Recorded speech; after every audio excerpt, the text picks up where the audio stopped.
ভারতের উত্তরপ্রদেশে 2 বৃদ্ধসহ 3 মুসলিমকে পেটানোর ঘটনায় দেশ জুড়ে বইছে সমালোচনার ঝড়।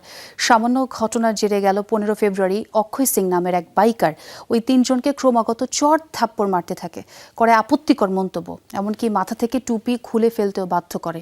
এই ঘটনার প্রেক্ষিতে অক্ষয়ের বিরুদ্ধে এফআইআর দায়ের করা হলে তাকে গ্রেফতার করে পুলিশ।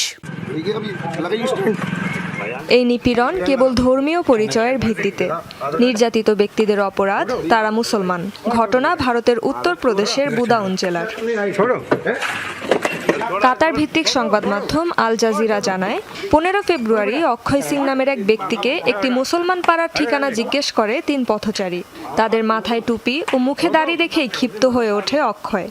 মুখে ও পিঠে মারতে থাকে একের পর এক কিল ঘুষি, বাধ্য করে টুপি খুলে ফেলতে, করতে থাকে আপত্তিকর মন্তব্য। ঘটনাটি ধরা পড়ে এক প্রত্যক্ষদর্শীর মোবাইল ক্যামেরায়। ভিডিও সামাজিক মাধ্যমে ছড়িয়ে পড়লে দেশজুড়ে ওঠে সমালোচনার ঝড়।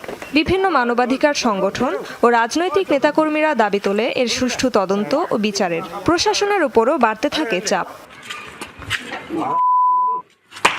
ইসলামনগর থানায় অন্তত 3টি ধারায় অক্ষয়ের বিরুদ্ধে দায়ের করা হয় অভিযোগ। এরপরই তাকে গ্রেফতার করে পুলিশ। মানবাধিকার সংগঠনগুলো বলছে, সাম্প্রতিক সময়ে ভারতে সংখ্যালঘু মুসলিমদের ওপর বেড়েই চলেছে সাম্প্রদায়িক হামলার ঘটনা। প্রধানমন্ত্রী নরেন্দ্র মোদীর 3য় মেয়াদের প্রথম বছরেই প্রায় 950 বিদ্বেষমূলক সহিংসতার ঘটনা রেকর্ড করা হয়েছে। রেজওয়ানা সাইমা, যমুনা নিউজ।